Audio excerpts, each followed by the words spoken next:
வணக்கம். இது நிலா கிச்சன். இன்னைக்கு நாம ஒரு டிஃப்ரெண்டான இன்ஸ்டன்ட் வடை. பருப்பு எதுவுமே ஊற வைக்கண்டாம், மாவு எதுவுமே அரைக்கண்டாம். ஆனால் ஒரு 5லேருந்து 10 நிமிஷத்துக்குள்ள ஒரு வடையை நம்ம ரெடி பண்ணிடலாம். அதுவும் ரொம்ப டேஸ்டா. இப்போ இது எப்படி பண்ணலாம் அப்படின்னு சொல்லிட்டு பார்க்கலாம். நம்ம சேனலை சப்ஸ்கிரைப் பண்ணாதவங்க எல்லாருமே சப்ஸ்கிரைப் பண்ணிடுங்க. வாங்க இப்போ வீடியோக்குள்ள போகலாம். வடை வித் ஸ்மைலி. பேன் ஆன் பண்ணிடுங்க. ரொம்பவும் ஒரு ஈஸியான ரெசிபி. 1.5 கப் அளவுக்கு தண்ணி சேர்த்துருக்கிறேன். டேஸ்ட்டுக்காக ஒரு 1/4 டீஸ்பூன் அளவுக்கு உப்பு.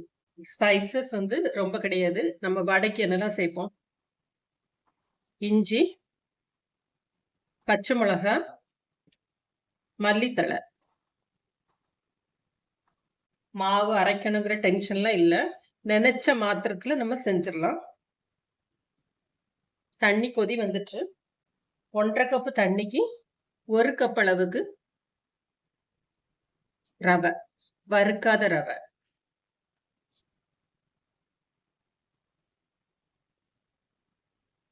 இது ஒரு டோ மாதிரி வந்துடும். ஒரு 2 நிமிஷத்துல கிளறி எடுத்துடலாம். கொஞ்சமா இஞ்சி, கொஞ்சமா கொரியாண்டர், மல்லித்தழை, ஒரே ஒரு பச்சை மிளகாய், கொஞ்சம் உப்பு. வேற எதுவுமே இன்னும் சேர்க்கல இதுல. இவ்வளவுதான். இது ரெடி ஆயிடுச்சு. இதை இப்போ ஸ்டவ் ஆஃப் பண்ணி வச்சிடலாம். சூடு ஆறட்டும். நல்லா இதே போல பிசைஞ்சு எடுத்துடுங்க.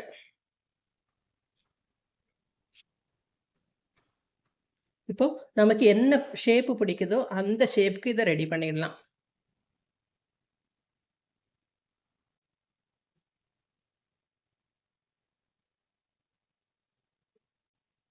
வடை ஷேப் பண்ணிக்கலாம். குழந்தைங்களுக்கு பிடிச்ச ஸ்மைலி.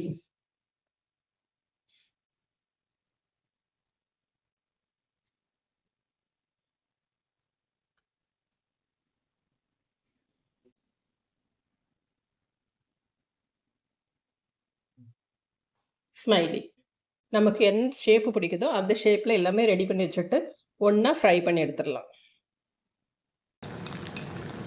இதை விட குயிக்காக ஒரு ரெசிபி இருக்காது. எதுவுமே ஊற வைக்கவோ அரைக்கவோ வேண்டாம். பாருங்கள் எவ்வளோ ஒரு அட்ராக்டிவாக இருக்குன்ட்டு. நினச்ச மாத்திரத்தில் பண்ணக்கூடிய ஒரு ரெசிபி.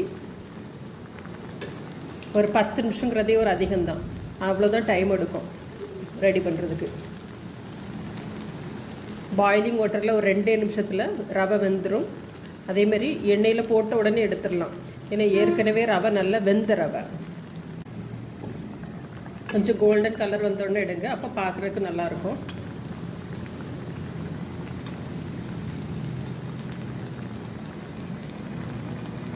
வடை வந்து ரொம்ப நல்லா வெந்துட்டு இப்போ எடுத்துடலாம். எண்ணெய் வடியை வச்சு எடுத்துடுங்க. பாருங்கள் எவ்வளோ அழகாக இருக்குது அந்த ஸ்மைலிங்கிறது. ரொம்பவும் ஈஸியாக குயிக்காக பண்ணுற ஈவினிங் ஸ்நாக் ரெடி ஆயிடுச்சு. அப்படி செஞ்சு வச்சிங்க அப்படின்னீங்களா குழந்தைங்க உடனே எடுத்து சாப்பிட்டு முடிச்சிருவாங்க. பார்க்குறதுக்கு அவ்வளோ அட்ராக்டிவாக இருக்கும். சாப்பிட்றதுக்கும் ரொம்ப நல்லாயிருக்கும். ஒரு கெஸ்ட் எல்லாம் மாறாங்க அப்படின்னா டக்குனி பண்ணி கொடுத்துடலாம். வடைக்கு ஊற வச்சு அரைக்கிறதுக்கு டைம் இருக்காது.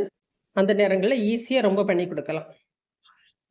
பாருங்கள் எண்ணெய் குடிக்கலை, அதேமாதிரி எதுவுமே உதிர்ந்து போகலை. அதனால வேஸ்டேஜ் எதுவுமே கிடையாது எண்ணெயில்.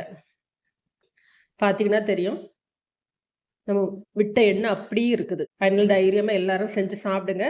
பாருங்க ஸ்மைலி எவ்வளோ அழகாக இருக்கு அப்படின்னு சொல்லிட்டு. அந்த ஸ்மைலிக்கு ஐஸ் வந்து நான் 2 பெப்பர் வச்சதுனால பார்க்குறதுக்கு ரொம்ப நல்லா இருக்குது. இங்கே பார்த்தீங்கன்னா தெரியும், ரொம்ப ஒரு சாஃப்ட். வெளியில் வந்து நல்ல கிறிஸ்பாக இருக்குது, உள்ள வந்து ரொம்ப சாஃப்டாக இருக்குது. இதே போல் நீங்களும் செஞ்சு பாருங்கள். செஞ்சு பார்த்துட்டு எப்படி இருக்கு அப்படின்னு சொல்லிட்டு ஃபீட்பேக் கொடுங்க. தேங்க்யூ.